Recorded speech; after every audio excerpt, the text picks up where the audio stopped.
Hello, my beautiful keto family. In this video, we're going to go over what a carnivore diet is, a keto carnivore or ketovore diet.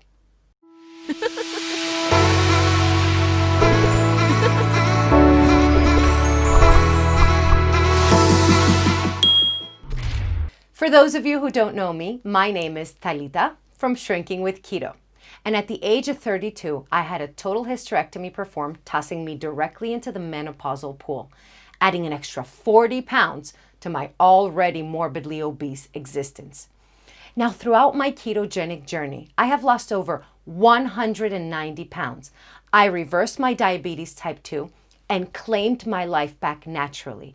And since then, it has become my obsession to help you claim your life back now. Full disclaimer, I'm not a nurse, nor a doctor, nor a medical practitioner of any kind.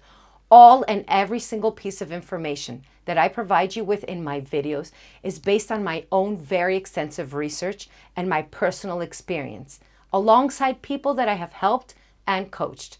And I hope that it is more than enough to help you. During my research on the carnivore diet, I found many definitions and not one definition that stands for all. So I simplified it into two definitions that can better guide us. The first definition is that you consume meat, animal organs, salt, and water.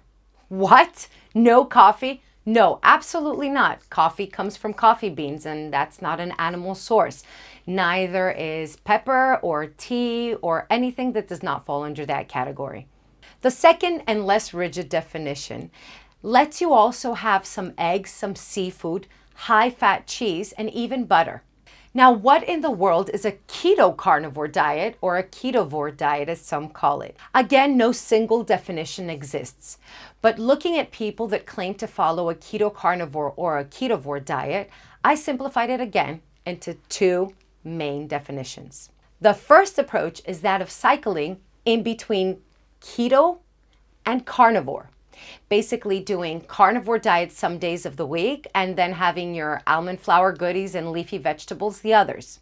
For example, you could be following a carnivore diet Monday through Thursday, and then Friday, Saturday, and Sunday, you can eat your basic ketogenic diet that allows you to have all those extra things that are not included in a carnivore diet. The second approach to the keto carnivore or ketovore diet is that of maintaining the macros of the original ketogenic diet.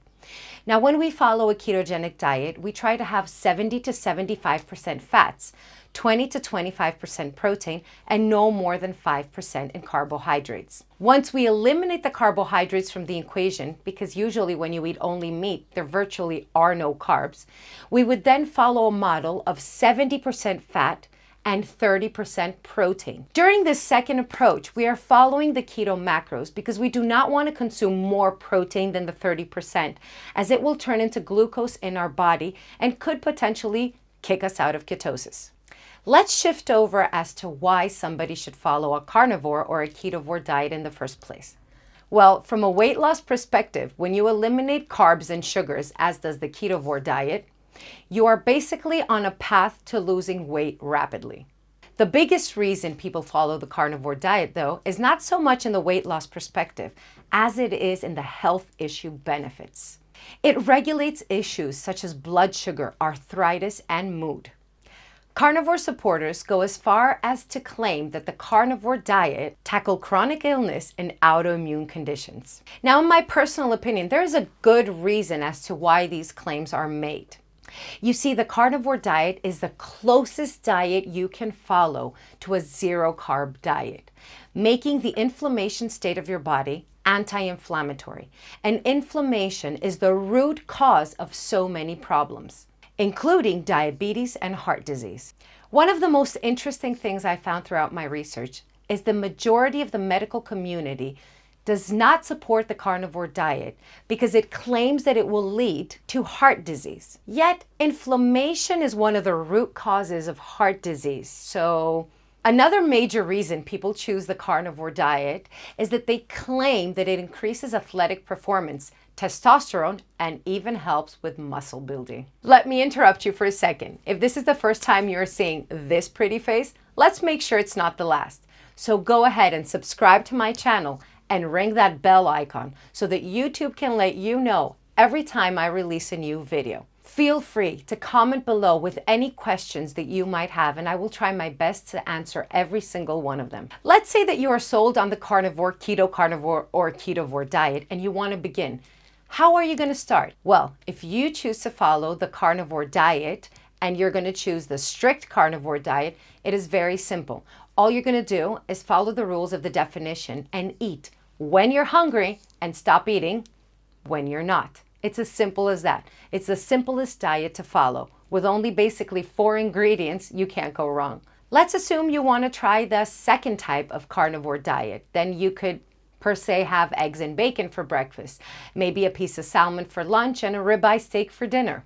You would preferably cook in animal fat, such as tallow or lard, and try to avoid any fat that does not come from an animal source. Now, if you want to follow the keto carnivore diet where you cycle in and out of carnivore, you could choose a specific number of days where you can have a strict carnivore diet without inserting any carbohydrates. And then the days that you do your ketogenic diet, you can cycle on some of the carbs, for example, leafy greens and almond flour goodies.